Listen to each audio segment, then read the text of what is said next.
السلام علیکم۔ آپ کے اپنے چینل ناولز لائبریری میں آپ سب کا تہہ دل سے خوش آمدید کرتی ہوں۔ امید کرتی ہوں کہ آپ سب ٹھیک ہوں گے۔ الحمدللہ میں بھی ٹھیک ہوں۔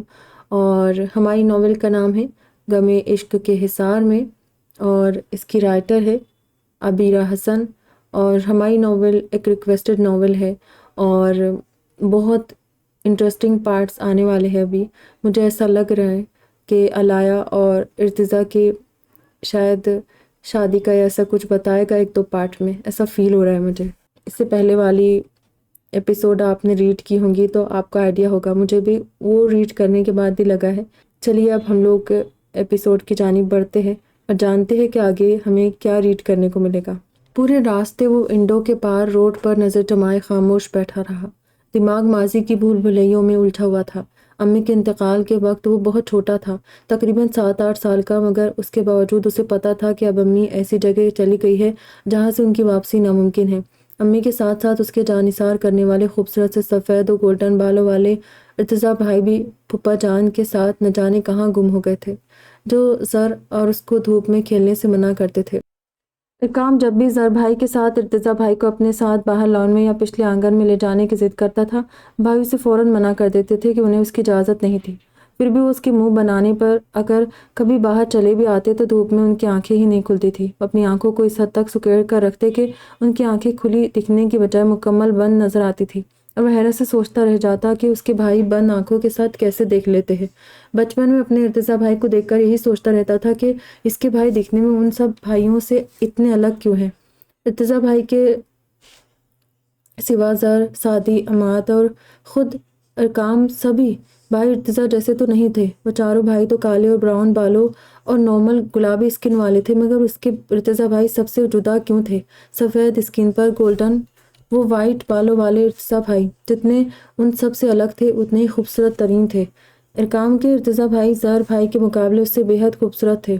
سعدی اور عماد کے پیدا ہونے سے پہلے 2 سالہ اکرام کو گھر میں سب سے چھوٹا ہونے کی وجہ سے چھوٹے کا لقب اکرام کے ارتضیٰ بھائی نے ہی دیا تھا، جو سعدی کی آمد کے بعد بھی برقرار رہا۔ امی کے بچوں میں چھوٹا ہونے کی وجہ سے اکرم دن بھر امی سے چپکا ہی رہتا تھا، رات کو بھی امی کے پاس ہوتا تھا، پر زر بھائی کھینچ کر اسے امی سے الگ کر دیتے تھے کہ وہ امی کے پاس سوئیں گے۔ امی اس معاملے میں سدا کی بے بس ثابت ہوتی تھی۔ وہ نہ تو اپنے کامی کو خود سے دور کر پاتی تھی اور نہ ہی اپنے کیوٹ اور ضدی زر سے پہلو بچا پاتی تھی۔ ایسے میں ارتضیٰ بھائی اکثر زر کو ڈانٹ کر امی سے الگ کر دیتے تھے، مگر پھر گلا پھاڑ پھاڑ کر روتے زر کو دیکھنے بھی بھائی کو بالکل پسند نہیں آتا تھا۔ ارتضیٰ بھائی زر کی خاطر اپنے چھوٹے کو بہلا کر یا تو ماما جان امی جان کے پاس لے جاتے تھے، یا خود ہی اسے اپنے ساتھ کھیل میں لگا لیتے، یا پھر اسٹوریز سنا کر سلا دیتے تھے۔ پاپا اکثر ہی ان بھائیوں کے لیے کھلونے یا کھانے پینے کی اشیاء لاتے رہتے تھے، تب ارتضیٰ بھائی اپنا حصہ بھی اپنے چھوٹے کو دے دیتے تھے، بلکہ تو اپنے ٹوائز اور چاکلیٹس بھی اسے فراخ دلی سے تھما دیتے تھے۔ جبکہ زر کا رجحان اکرام سے زیادہ سعدی اور ننھے عماد کی طرف تھا۔ ازراق خود سے چھوٹے اکرام کو کم ہی گھاس ڈالتا تھا، کیونکہ اکرام نے زر سے اس کی پیاری امی کو چھین لیا تھا۔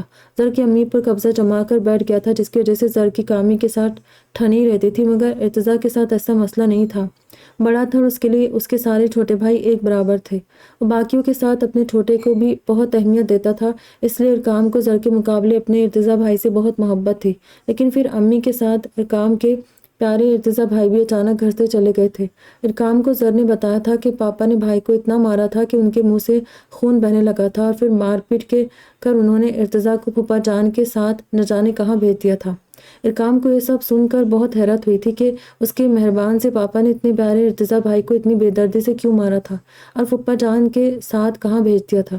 وہ ارتضیٰ کے جانے کے بعد گھر میں ہر طرف اسے ڈھونڈتا پھرتا، اس کے روم میں جا کر اپنے بھائی کو آوازیں دیتا تھا، امی جان اور مما جان سے بھائی اور امی کے متعلق پوچھتا، مگر وہ بھی اسے کچھ نہیں بتاتی تھی سوائے اس کے کہ امی جان اب اللہ تعالیٰ کے پاس چلی گئی ہے اور اب جنت کے باغوں میں ان کا گھر ہے جہاں انہیں ہمیشہ رہنا ہے، وہ وہاں سے اب کبھی واپس نہیں آئے گی۔ مگر ہاں، اکرام کے ارتضیٰ بھائی بہت جلدی واپس اپنے گھر آ جائیں گے، پھپھا جان کے ساتھ پڑھنے کے لیے دوسرے شہر گئے ہیں۔ ماؤں کے جواب سے انہیں جانے کیوں مطمئن نہیں ہوتا تھا، اس لیے پاپا سے بھائی اور امی کے بارے میں پوچھنے لگتا تھا، مگر پاپا اسے جواب دینے کے بجائے اپنے سینے سے لگا کر رونے لگتے اور اتنا روتے کہ ان کی ہچکیاں بن جاتی تھی۔ نتیجتاً وہ ڈر کر پاپا سے الگ ہو جاتا تھا۔ پھر دھیرے دھیرے اس نے پاپا سے اس بارے میں پوچھنا بند کر دیا۔ وہ بس بھائی کے روم میں چلا جاتا اور ان کی فوٹو اور سامان کو دیکھ کر روتا رہتا تھا، جیسے اکثر پاپا روتے تھے۔ یا امی کے روم میں جاتا تو گھنٹوں انہیں بھی یاد کرتے اور روتے ہوئے گزار دیتا تھا۔ بھائی اور امی کی یاد اسے شدت سے آتی تھی۔ زر بھائی سے بھی وہ کچھ نہیں کہتا تھا، پھر وہ ہر گزرتے دن کے ساتھ خاموش رہنے لگا۔ ایک دادا جان تھے جو اگر گھر پر موجود ہوتے تو اسے اپنے ساتھ لگائے بہلائے رکھتے، مگر پھر وہ بھی دنوں کے لیے گھر سے غائب ہو جاتے تھے۔ ان کے سوا وہ پاپا، امی جان اور ماما جان سے بھی زیادہ بات نہیں کرتا تھا، حالانکہ امی جان اور ماما جان اس سے بہت پیار کرتی تھی۔ دونوں اس کی ہر ضرورت کا خیال رکھتی تھی، مگر اس کی زندگی میں امی کی کمی دونوں کبھی پوری نہیں کر سکی، شاید اس لیے کہ وہ ان پانچوں بھائیوں کے دل میں اپنی ہر ماں کا الگ مقام تھا۔ کوئی بھی ماں دوسری کی جگہ نہیں لے سکی تھی۔ جیسے امی جان کا بچوں سے لاڈ جتانے کا انداز جدا تھا، نور کو بچوں کو پیار کرنے کا طریقہ مختلف تھا، اسی طرح امی کا انداز بھی باقی دونوں سے بالکل جدا۔ 8 سال کا ہونے کے باوجود رادیہ اپنے کامی کو ہر وقت گود کے بچوں کی طرح اپنے سینے سے لگائے رکھتی، اس کی خوبصورت آنکھوں کو والہانہ چومتی تھی جو بالکل اپنے پاپا جیسی تھی، اسے اپنے ہاتھوں سے کھانا کھلاتی تھی۔ امی کی مہربان مسکراہٹ دیکھ کر وہ خود بھی کھلکھلا اٹھتا تھا، مگر اب اسے نہ وہ مہربان چہرے والی امی کہیں نظر آتی اور نہ ان کی خوبصورت مسکراہٹ، نہ اسے اپنے ساتھ لگا کر پیار کرتے ارتضیٰ بھائی ملتے، اور نہ ہی لفظ چھوٹے کی مہربان پکار اسے کہیں سنائی دیتی۔ وہ ان دو ہستیوں کی غیر موجودگی میں اپنے خول میں بند ہوتا جا رہا تھا۔ پاپا لاکھ اسے اپنے ساتھ لگا کر بہلانے کی کوشش کرتے، مگر جن دو لوگوں کے قریب وہ بچپن سے رہا تھا انہیں بھولنا اس کے لیے آسان نہیں تھا۔ امی اور بھائی کے بنا وہ جیسے گونگا ہوتا جا رہا تھا۔ ان دنوں سر بھائی کو بھی شاید اس کی خاموشی زیادہ محسوس ہونے لگی تھی، تبھی اس کا ذرا زیادہ خیال رکھنے لگے تھے۔ ارقام بھی اپنے اکیلے پن سے گھبرا کر ارتضیٰ بھائی کے بعد سر بھائی کو تھوڑی بہت اہمیت دینے لگا تھا اور ان سے اپنی چھوٹی چھوٹی باتیں شیئر کرنے لگا تھا، مگر پھر جب وہ 13 سال کا ہوا تو پاپا نے زر بھائی کو بھی اس سے الگ کر دیا۔ انہوں نے مزید پڑھائی کے لیے زر کو لندن بھیج دیا۔ اس بار بھی ارقام نے بنا احتجاج کے پاپا کا یہ فیصلہ مان لیا۔ زر بھائی کے جانے کے پورے 4 مہینے بعد عثمان ماموں جو اپنی سگی بہن کے انتقال پر پاکستان نہیں آ سکے تھے، اچانک ملک ہاؤس چلے آئے۔ امی کے انتقال سے پہلے ہی وہ امریکہ اپنی بیوی کے میکے کے پاس شفٹ ہو چکے تھے۔ پھر امی کے انتقال پر ملک بھر میں پھیلی ایک وبائی بیماری کی وجہ سے امریکہ میں تمام نیشنل اور انٹرنیشنل فلائٹس رد کر دی گئی تھی۔ لوگوں کے ملک سے باہر آنے جانے پر پابندی عائد ہو چکی تھی، اس لیے ماموں بہن کے جنازے میں شامل نہیں ہو سکے۔ وہ بس پاپا کے ساتھ فون پر رابطے میں رہتے۔ 4 سالوں تک وہ بہن کے اس اچانک انتقال کی وجہ سے اچانک ہوئے ہارٹ اٹیک کو مانتے رہے، مگر پھر جب وہ پورے 4 سال بعد 2 ہفتے کے لیے پاکستان آئے تو ارقام کو یاد تھا کہ پہلے ہی دن انہوں نے پاپا سے ارتضیٰ بھائی کے بارے میں پوچھا تھا۔ پاپا نے ان سے کہہ دیا تھا کہ ارتضیٰ بھائی پھوپھا جان کے پاس گئے ہوئے ہیں۔ پھر 2 ہفتے کے قیام کے دوران ماموں جان نے متعدد بار بھائی سے ملنے کو کہا تھا، مگر پاپا انہیں مختلف ہیلو بہانے سے ٹالتے رہتے تھے۔ لیکن پھر ہفتے بھر بعد ہی بھائی کی برتھ ڈے کا دن پڑا تھا اور پاپا کیک لا کر شادی سے کٹوانے کے بعد ماموں کو اپنے ساتھ اپنے روم میں لے گئے۔ ان دونوں کے مابین نہ جانے کیا کیا باتیں ہوئی تھی کہ جب عثمان ماموں پاپا کے روم سے باہر آئے تو انہوں نے سیدھا ارقام کے روم کا رخ کیا تھا اور اسے گلے سے لگا کر نم آنکھوں کے ساتھ پیار کرتے انہوں نے کہا تھا کہ وہ اپنا سامان پیک کر لے، وہ اسے اپنے ساتھ امریکہ لے جا رہے۔ ارقام اچانک ماموں کے اس فیصلے پر حیران رہ گیا تھا، مگر اسی وقت اس کے روم میں آ کر کھڑے ہوئے پاپا نے بھی اس سے یہی کہا تھا، اور وہ جو اپنی امی اور دونوں بھائیوں کے بعد ویسے ہی اکیلا ہو گیا تھا، خاموشی سے ماموں کے ساتھ امریکہ چلا گیا۔ امریکہ جیسا آزاد ترقی یافتہ ملک اور ارقام جیسے ایک چھوٹی عمر والے 13 سالہ بچے کے لیے کسی خوابوں کے جیسا ثابت ہوا۔ وہاں آزادی تھی، سکون تھا، بے شک ماں اور بھائیوں کی یادیں وہاں بھی اس کے ساتھ ساتھ تھی، مگر امریکہ جا کر اس کی خود کی زندگی خاصی بھاگ دوڑ بھری ہو گئی۔ جو زندگی جو پاکستان میں خاصی سست روی سے چل رہی تھی، امریکہ کے فاسٹ ماحول میں دوڑنے لگی تھی۔ پاکستان کے مقابلے امریکہ آ کر خاصا بہل گیا تھا۔ ان تینوں بھائیوں کی طرح ماموں کے بھی 3 بیٹے تھے، سب سے بڑا جنید اور اس کے بعد بالترتیب 11 سالہ عبید اور عبید سے چھوٹا 10 سالہ خبیب تھا۔ ماموں کے بڑے بیٹے جنید کے ساتھ اس کی دوستی ہو چکی تھی۔ جنید ارقام کی ہی عمر کا تھا، ان دونوں کے شوق بھی ایک جیسے تھے، اس لیے وہ بہت جلد ایک دوسرے کے ساتھ ایڈجسٹ ہو گئے تھے۔ عثمان ماموں کی بیوی سامیہ مومانی بھی ارقام کے لیے زیادہ سردرد نہیں بنی تھی، وہ اپنے ملک کے فاسٹ فارورڈ کلچر میں روبوٹک زندگی جینے والوں میں سے تھی۔ ماموں اپنا سارا بزنس وائنڈ اپ کر کے پیرس سے امریکہ شفٹ ہوئے تھے، اسی لیے یہاں مومانی ان کے ساتھ ان کے کام میں ہاتھ بٹاتی تھی، اس لیے وہ دونوں گھر پر کم اور آفس میں زیادہ پائے جاتے تھے۔ ماموں کی پاکستان آمد بھی اپنے بزنس کے سلسلے میں ہی ہوئی تھی۔ ماموں اور مومانی کی غیر موجودگی میں گھر پر ان لوگوں کو کوئی نہ روکنے والا تھا نہ سمجھانے والا، اسی لیے لڑکپن سے جوانی کے دور تک پہنچتے پہنچتے وہ بھی عام لڑکوں کی طرح ہر قسم کے شوق گھر والوں سے چھپ چھپ کر کرنے لگے تھے، جس میں سر فہرست smoking, internet surfing, on line لڑکیوں سے فرینڈشپ، دوستوں کے ساتھ مل کر نیوڈ موویز دیکھنا، گھر سے باہر مختلف ایڈونچرز کے نام پر خطرناک قسم کے گیمز کھیلنے جیسے شوق جنید کے ساتھ ساتھ اس کے اندر بھی پروان چڑھنے لگے تھے۔ جنید اور اس نے ایک ساتھ اسکولنگ کے بعد کالج بھی ساتھ ساتھ ہی کیا۔ کالج پہنچ کر مزید آزاد ہو گئے تھے۔ امریکہ میں 18 سال کی عمر کے بعد ہر اچھے برے کام کے لیے ملنے والا لائسنس بھی ان کے ہاتھ لگ گیا تھا۔ تبھی ان دونوں نے بھی اس عمر تک پہنچتے ہی اندیکھے ان جہانوں کو بھی دریافت کر لیا تھا جہاں 18 سال سے پہلے ان کی رسائی ناممکن تھی۔ شراب کے ساتھ شباب کا شوق بھی ارقام کے منہ کو اسی عمر سے لگا تھا۔ ماموں مانی بچوں کی پرورش کے معاملے میں خاص سے لبرل تھے۔ انہیں ارقام اور جنید کی لڑکیوں کے ساتھ فرینڈشپ کا بھی اچھی طرح پتہ تھا۔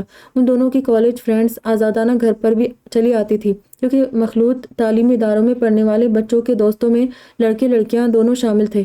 اس لیے اپنے بچوں کی لڑکیوں کے ساتھ دوستی میں عثمان ماموں یا سامیہ ممانی کو کوئی برائی نظر نہیں آتی تھی، مگر مسلمان ہونے کے ناطے انہوں نے ارقام اور جنید کو شراب یا کسی بھی قسم کا نشہ کرنے کی پرمیشن کبھی بھی نہیں دی تھی۔ تبھی وہ دونوں چھپ چھپ کر شراب نوشی کیا کرتے تھے، اور ارقام کو تو شراب کے ساتھ شباب کی بھی ایسی عادت لگ گئی تھی کہ جب وہ شراب پینے کے لیے کسی بھی بار کا رخ کرتا تھا، اس وقت اس کی کوئی نہ کوئی دوست اس کے ساتھ ضرور موجود ہوتی تھی، جس کے ساتھ شراب سے لطف اندوز ہونے کے بعد وہ اپنی فرینڈ کو لیے کبھی کسی ہوٹل تو کبھی کسی دوست کے اپارٹمنٹ کا رخ کیا کرتا تھا۔ جنید نے کئی بار اسے سمجھایا تھا کہ شراب نوشی تک تو ٹھیک تھا، مگر وہ یوں خود کو لڑکیوں کی عادت مت لگائے، یہ چیز اس کے لیے نقصان دہ ثابت ہو سکتی ہے، مگر وہ ہر بار اس کی باتوں کو لاپرواہی سے ایک کان سے سن کر دوسرے سے نکال باہر کرتا تھا۔ اسے نہیں بتا سکتا تھا کہ شراب سے زیادہ لڑکی کا قرب اسے مدہوش کر دیا کرتا تھا۔ شراب سے زیادہ لڑکیوں کا عادی ہو چکا تھا۔ 10 سال وہ امریکہ میں رہا، اور اس دوران پاپا بھی متعدد بار اس سے ملنے آئے تھے، مگر کوئی کبھی پہچان نہیں سکا تھا کہ وہ اب شراب نوشی کی لت میں گرفتار ہو چکا ہے۔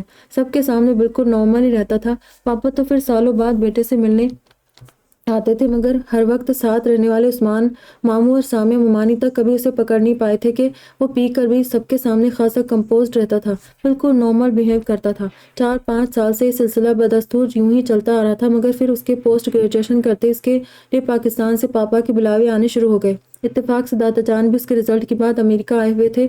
انہوں نے اسے حکم دے دیا تھا کہ وہ اب اپنا بوریا بستر باندھ کر دوبارہ ملک ہاؤس واپسی کی تیاری کر لے۔ ماموں جان سے بھی پاپا نے بات کر لی تھی، اور یوں وہ اپنی پڑھائی پوری کر کے جنید کے ساتھ پاکستان پہنچ گیا۔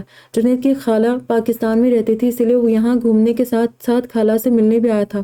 وہ اپنے ملک آیا تو اپنوں کی محبت میں ان سب کی خاطر ہی تھا، مگر یہاں آتے ہی اس کے ساتھ ہوئے اس حادثے نے ارقام کو سالوں بعد اس کے بچھڑے ارتضیٰ بھائی سے ملا دیا تھا، مگر ساتھ ہی علاء کے ساتھ کی گئی ذلیل حرکت کے بارے میں جب سب گھر والوں نے جانا تھا تو جن اپنوں کی خاطر یہاں آیا تھا انہی کی نظروں میں گر کر رہ گیا تھا۔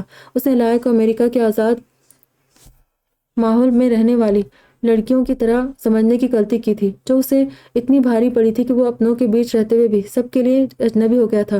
امریکہ میں رہائش کے دوران وہ سوچتا تھا کہ اس کی زندگی شراب اور شباب کے بنا ادھوری ہے، مگر پھر پاکستان آنے کے بعد اپنے ساتھ گزرے حادثے سے نصیحت لیتے ہوئے اس نے شراب کو کبھی ہاتھ نہ لگانے کی قسم کھا لی تھی، ساتھ ہی لڑکیوں کے ساتھ حرام تعلق بنانے سے بھی توبہ کر لی تھی۔ اس 2 ہفتے کے دوران ایک بار بھی اسے شراب کی طلب نہیں ہوئی تھی، شاید اس لیے کہ یہی شراب اور لڑکی کی وہ وجوہات تھی جو اس کے اور ارتضیٰ کے درمیان سالوں سے موجود عارضی دوریوں کے مٹنے کے بعد دلی دوریاں پیدا کر چکی تھی۔ ارتضیٰ اس کا پیارا بھائی، جسے وہ گزرتے وقت کے ساتھ ایک پل کو بھی نہیں بھول سکا، ارقام کی بری لتوں کی وجہ سے اس سے دور ہو گیا تھا۔ ارقام کو اپنے بھائی سے بے حد محبت تھی، تبھی وہ بھائی کے اپنے ساتھ اس بیگانگی بھرے رویے کو برداشت نہیں کر پا رہا تھا۔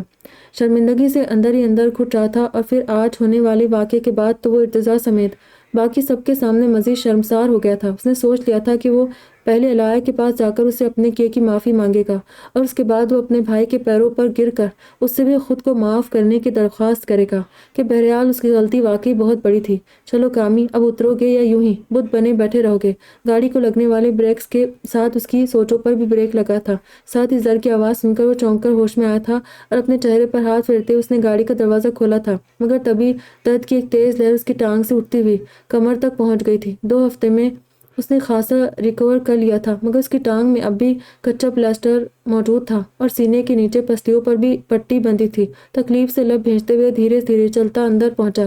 اندر لاؤنج میں ہی اسے گھر کے سب بڑے بیٹھے مل گئے تھے۔ سب کو سلام کرتے خاموشی سے سب کے ساتھ جا کر بیٹھ گیا تھا، اور کافی دیر ان کے ساتھ رہا تھا۔ سب لوگ ایک دوسرے سے باتیں کرتے رہے مگر اس دوران وہ بالکل خاموش بیٹھا رہا۔ پھر کچھ دیر بعد ارتضیٰ کو اندر آتا دیکھ کر اسی خاموشی سے اٹھ کر اپنے روم کی طرف بڑھ گیا۔ شرمندگی کی وجہ سے اسے بھائی کے ساتھ بیٹھنا بھی ٹھیک نہیں لگ رہا تھا۔ اسے اپنے روم میں آ کر بیٹھے ہوئے تھوڑا ہی وقت گزرا تھا کہ پاپا اس کے لیے کھانا ٹرے میں رکھے اس کے روم میں چلے آئے، اور پھر نہ جانے کیا ہوا تھا کہ پاپا کو سامنے دیکھ کر جو کب سے خاموشی سے خود پر ضبط کیے بیٹھا تھا، ان کے گلے لگ کر پھوٹ پھوٹ کر رو دیا تھا۔ آج وہ بہت خوش تھا۔ علاء کے ساتھ گزری یادگار شام نے اس کے لبوں پر مسلسل مسکراہٹ بکھیر رکھی تھی۔ اسے گھر چھوڑ کر سرشار سا اپنے گھر واپس آیا تھا، پھر سب کے بیچ کافی دیر بیٹھ کر گپ شپ کرتے ہوئے بھی وہ چہکتا رہا تھا۔ اشال اپنے بھائی کو ہنستا مسکراتا دیکھ کر آنکھوں ہی آنکھوں میں اس کی بلائے لیتی ماموں اور اپنی ماں کے کان میں نہ جانے کیا سرگوشیاں کرتی جا رہی تھی کہ وہ دونوں مسلسل اپنے ارتضیٰ کو مسکراتی نگاہوں سے دیکھ کر اس بات میں سر ہلاتے جا رہے تھے۔ ارتضیٰ سب سمجھتے ہوئے انجان بننے کی ایکٹنگ کرتا رہا اور پھر امی جان کے جن سے عماد کو آوازیں دیتی لاؤنج میں چلی آئی تھی۔ اسعاد اور عماد گھر آ گئے تھے۔ اسعاد نے ارقام کا کھانا ماں کو تھما کر بتا دیا تھا کہ ارقام نے کھانا نہیں کھایا تھا۔ سب سرونٹ کوارٹرز میں چلے گئے تھے۔ تبھی امی جان کھانا گرم کر کے عماد کے ہاتھ ارقام کے لیے ٹرے سجا کر اوپر اس کے بیڈ روم میں بھیج رہی تھی، مگر ماں کی آواز سن کر اٹھتے ہوئے عماد کو واپس بیٹھنے کے کہتے ارقم صاحب خود ہی بیٹے کا کھانا لے کر اوپر جانے لگے تھے۔ ارقام کے بجھے بجھے انداز کو تبھی پہچان گئے تھے جب وہ گھر میں آنے کے باوجود سب کے درمیان خاموش بیٹھا رہا۔ جانتے تھے کہ ارقام اس وقت اپسیٹ ہے اور وہ اکیلے کھانا بھی نہیں کھائے گا، اسی لیے اسے سمجھا بجھا کر اپنے سامنے کھانا کھلانا چاہتے تھے۔ ساتھ ہی ارتضیٰ سے بھی بات کر کے ان دونوں بھائیوں کے درمیان پھیلی اس کشیدگی کو ختم کرنا چاہتے تھے۔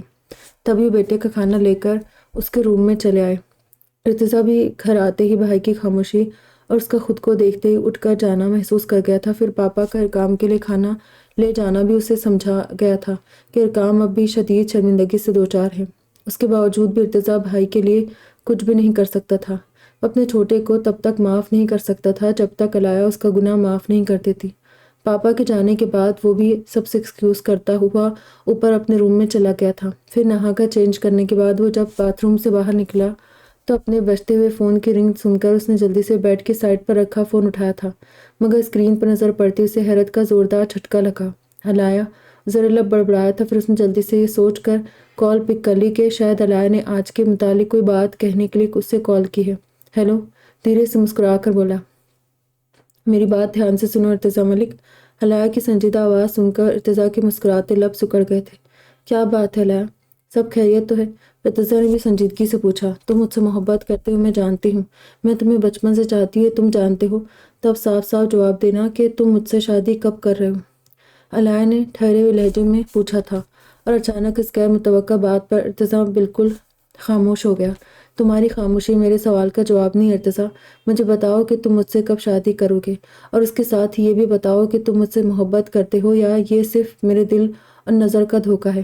علایا نے دو ٹوک لہجے میں پوچھا۔ میں تم سے محبت کرتا ہوں اور علایا، اور اتنی شدید محبت کرتا ہوں کہ اپنی پوری زندگی کو میں نے تمہارے نام کر دیا ہے، لیکن اس کے باوجود میں تم سے شادی نہیں کر سکتا کیونکہ میں تم جیسی اجلے کردار والی لڑکی کے قابل نہیں ہوں۔ میری زندگی کی سیاہ کاریوں نے میری محبت کو نگل لیا ہے۔ میں تمہیں نہیں اپنا سکتا، مگر اتنا وعدہ ضرور کرتا ہوں کہ اگر تم نہیں تو کوئی اور بھی بیوی کی حیثیت سے میری زندگی میں کبھی بھی شامل نہیں ہو سکتی، مرتے دم تک نہیں۔ اسی لیے تم کبھی بھی مت سوچنا کہ میں تمہارا نہیں ہوا تو کسی اور کا ہو سکتا ہوں۔ ارتضیٰ نے اپنے دل کی بات علایا کے سامنے رکھ دی تھی۔ یعنی تم اتنا حوصلہ رکھتے ہو کہ اپنی آنکھوں کے سامنے اپنی محبت کو کسی اور کے آغوش میں دیکھ کر مطمئن رہ سکو؟ علایا نے ایک سنسناتا ہوا تیر ارتضیٰ کے اوپر پھینکا تھا جو سیدھا اس کے دل میں کھٹ سے آ کر لگا۔ اس نے اپنے لبوں کو اتنی سختی سے دانتوں کے بیچ دبایا کہ اس کے نچلے ہونٹ سے خون نکلنے لگا۔ علایا، میں وہ بولنا چاہتا تھا مگر بول ہی نہیں پا رہا تھا۔ کیسے کہہ دیتا کہ اس کے لیے ایسا سوچنا بھی 100 موت مرنے جیسا ہے۔ کیا میں کر رہے ہو؟ میں جانتی ہوں تم یہ نہیں دیکھ سکتے۔ تم کیا چاہتے ہو ارتضیٰ؟ تم پوری زندگی مجھ سے محبت تو کرتے رہنا چاہتے ہو مگر اتنا حوصلہ نہیں رکھتے کہ مجھے اپنا سکو، کیونکہ اپنی پرانی زندگی میں تم نے جو بھی اچھے برے کام کیے ہیں وہ تمہیں اب کچروں کے لگا رہے، اور تم نے فیصلہ کر لیا کہ مجھ سے پوری زندگی محبت تو بھلے ہی کرو گے مگر شادی نہیں کرو گے۔ ہاں، واٹ ربش! تم اتنے اپنے سو کالڈ گلٹ کو اپنے دل سے لگا کر بیٹھے رہو گے، اور ارتضیٰ ملک پھر چاہے اس دوران کوئی اور مجھے تمہاری آنکھوں کے سامنے سے لے آ کر لے ہی کیوں نہ چاہے۔ آج میرا ایک رشتہ آیا ہے جو کہ میرے بابا اور بھائی کو بے حد پسند آیا، اب تم مجھے بتاؤ کہ مجھے کیا کرنا چاہیے۔ علاء نے آخرکار بلی تھیلے سے باہر نکال ہی لی تھی۔ ارتضیٰ کو اس اچانک کی کال کا مقصد سمجھ آ گیا، ساتھ ہی اس کے رشتے کی بات سن کر ارتضیٰ کا دل تڑپ اٹھا تھا۔ تمہیں بڑے ابا اور عالیان کی پسند کے سامنے سر جھکا دینا چاہیے علاء، وہ تمہارے لیے بہتر ہی سوچیں گے۔ لڑکھڑاتے لہجے میں کڑے ضبط سے بولتا ہوا ارتضیٰ اپنے بیڈ پر بیٹھ گیا تھا۔ سائڈ ٹیبل پر رکھے نازک کانچ کے گلاس کو اپنے ہاتھ میں اٹھا کر گھمانے لگا تھا۔ اچھا تو تم واقعی حوصلہ رکھتے ہو، اتنی برداشت ہے تم میں کہ میں تمہاری نظروں کے سامنے کسی اور کی ہو جاؤں اور تم ایک بڑی سی مسکراہٹ چہرے پر سجائے میں نکاح کے چھوارے لوگوں میں بانٹتے پھرو، یا پھر میں تمہارے سامنے ولیمے کے اسٹیج پر اپنے شوہر کے پہلو میں بیٹھی رومانٹک پوز بنوا کر تصویریں کھنچواؤں اور تم مجھے کسی اور کی باہوں کا ہار بنا دیکھ کر بھی ہنستے ہوئے میرے پاس آؤ اور میرے شوہر کو شادی کی مبارکباد دینے کے بعد مجھے بھی سر پر ہاتھ رکھ کر اچھے نصیبوں کی دعائیں دو، یا پھر میں تمہارے سامنے اپنے شوہر سے ڈسکس کروں کہ ہمیں ہنی مون کے لیے کون سی جگہ جانا چاہیے، یا پھر یہ کہ مجھے اپنے پہلے بچے کا نام کیا رکھنا چاہیے، یا پھر یہ کہ علاء دانت پیستے ہوئے بولتی جائے تھی کہ اچانک دوسری طرف سے شیشہ ٹوٹنے کی آواز کے ساتھ ہی ارتضیٰ کی دھاڑ سن کر خاموش ہو گئی تھی۔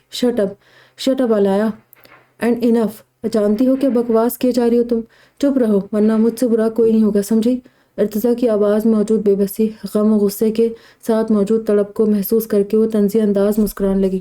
یقیناً تم یہ سب برداشت نہیں کر سکتے ارتضیٰ، اس لیے کہہ رہی ہوں کہ کوئی اور مجھے تمہاری آنکھوں کے سامنے اپنے نام کر لے، اس سے پہلے ہی تم اپنی اور میری محبت کا خون کرنے کے بجائے ہمارے رشتے کو ایک نام دے دو۔ میں تم سے اپنی محبت کے لیے بھیک ہرگز نہیں مانگوں گی، مگر آج کے بعد میری ایک بات کو اچھی طرح ذہن نشین کر لینا کہ جو کچھ تم سوچ رہے ہو نا کہ اپنی سیاہ کاریوں کے باعث مجھ سے شادی نہ کر کے یا اپنی محبت کو مار کر تم میرے ساتھ وفا نبھا رہے ہو، تو تم بالکل غلط ہو۔ یہ سب کر کے تم اپنے سچے جذبوں کی نیک نامی ثابت کرنے کے لیے کسی قسم کی قربانی نہیں دے رہے ہو۔ تم نے اگر اپنے گلٹ کو مٹانے کے لیے خود کے لیے سزا تجویز کی ہے تو سن لو ارتضیٰ ملک کہ یہ سزا ہرگز نہیں ہے، یہ صرف تمہاری کھلی بے غیرتی ہوگی، ایک بے غیرت مرد کی بے غیرتی جو اپنی محبت کو اپنی آنکھوں کے سامنے کسی اور کی سیٹ پر بیٹھا دیکھے گا۔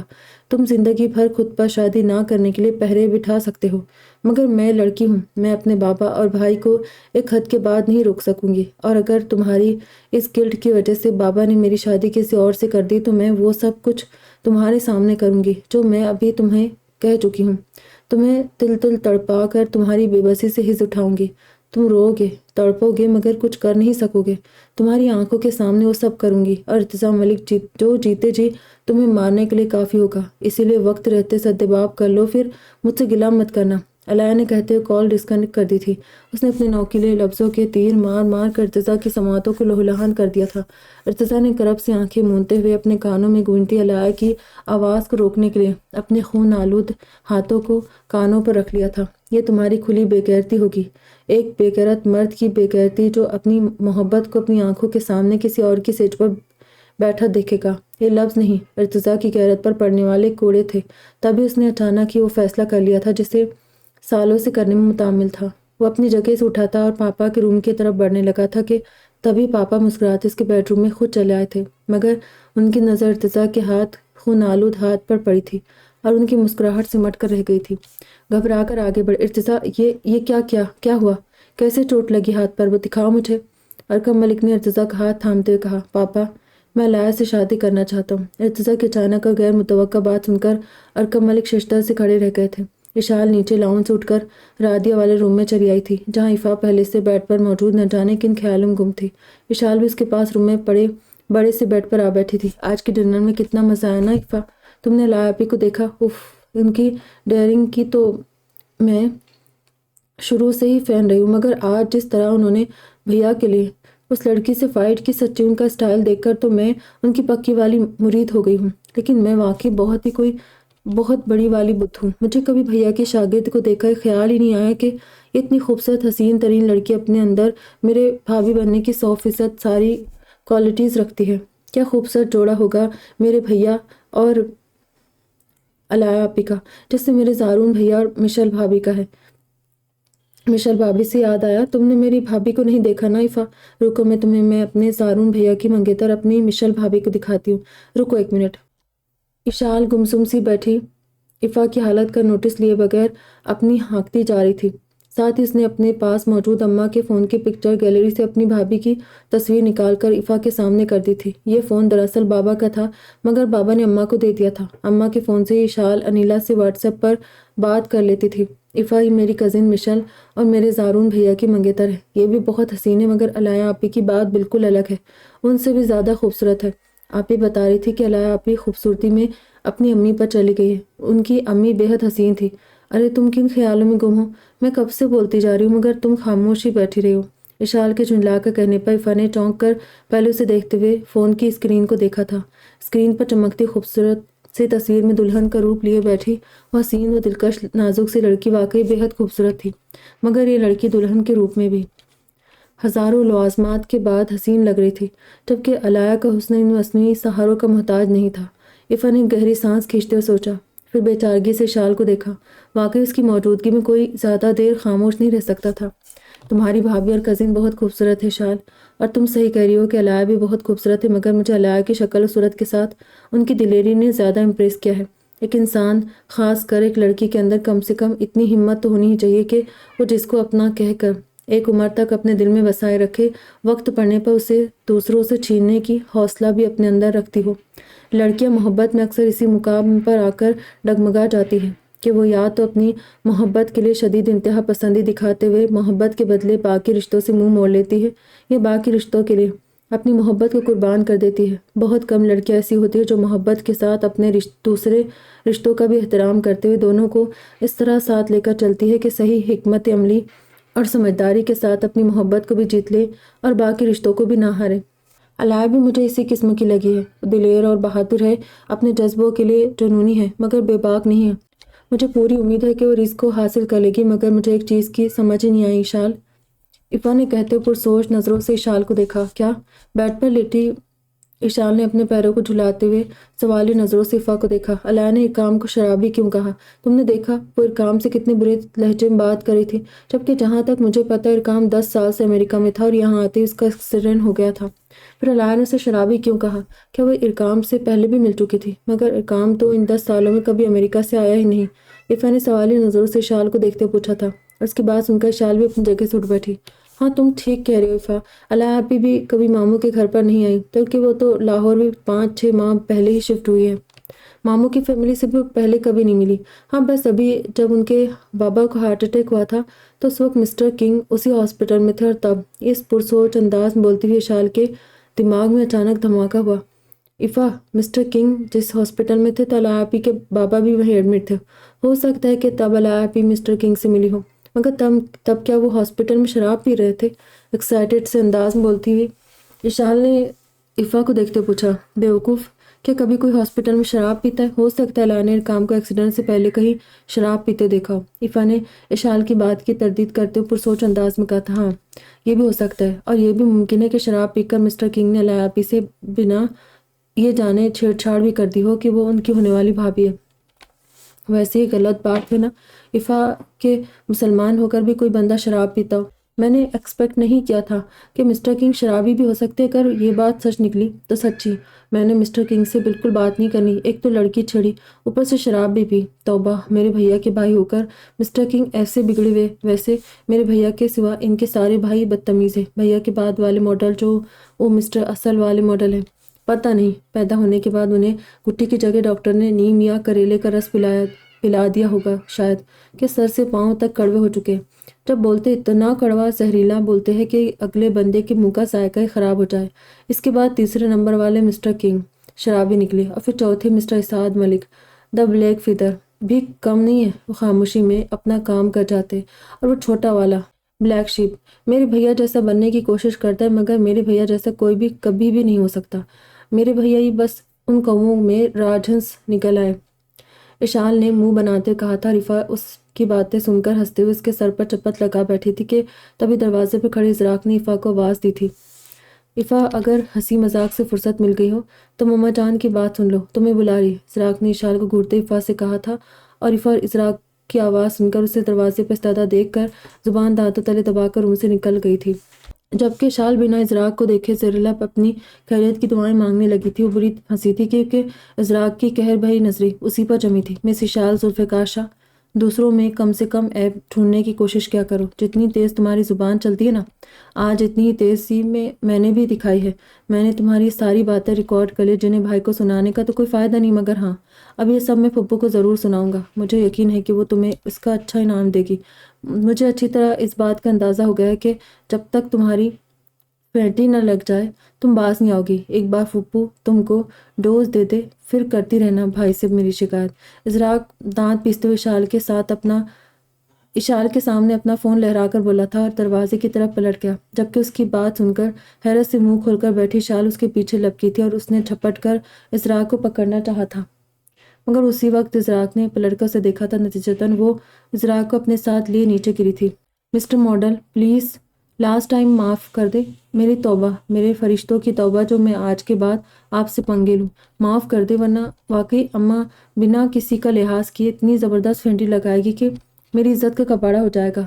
پلیز۔ اشال ساکت پڑے ازراق کی آنکھوں میں آنکھیں ڈال کر ملتجی لہجے میں بولی تھی، مگر ازراق کی گہری بولتی آنکھوں میں پھیلا نرم گرم سا تاثر اس قدر تیزی سے اشال کے حواسوں پر چھایا تھا کہ اچانک سے اس کی بولتی بند ہو گئی۔ ازراق کی خوبصورت آنکھوں میں دیکھتے ہوئے گم ہو گئی تھی، جبکہ ازراق اپنی اوپر گری اشال کے خوبصورت وجود کی نرمیوں کو اپنے جسم میں اترتا محسوس کرتے اسے ہٹانے کی بجائے ساکت پڑا بس اشال کو دیکھے جا رہا تھا۔ دل نارمل سے بھی تیز انداز میں دھڑکنے لگا تھا۔ دل کے ساتھ ساتھ اس کی خود کی کیفیت بھی عجیب ترین ہو گئی تھی۔ ایک ایسا پرلطف میٹھا سا سرور تھا جو ازراق کے دل میں سرایت کرتے اس کے پورے وجود میں پھیلتا جا رہا تھا۔ اشال کو خود پر سے ہٹانا چاہتا تھا، مگر اس کے ہاتھ حرکت کرنے سے قاصر ہو گئے تھے۔ اشال کی گہری کالی آنکھوں میں دیکھتے ہوئے ان میں ڈوبتا ہی جا رہا تھا۔ اندر اور اندر جہاں سے ابھر پانا اس کے لیے مشکل ترین ہو رہا تھا۔ یہ کیا ہو رہا ہے؟ اپنے سر پر آتی آواز سن کر ان دونوں کے گرد بندھا اندیکھا جادوئی طلسم اچانک ٹوٹ کر بکھرا تھا اور وہ دونوں چونک کر ہوش میں آنے والے کی سمت متوجہ ہو گئے تھے۔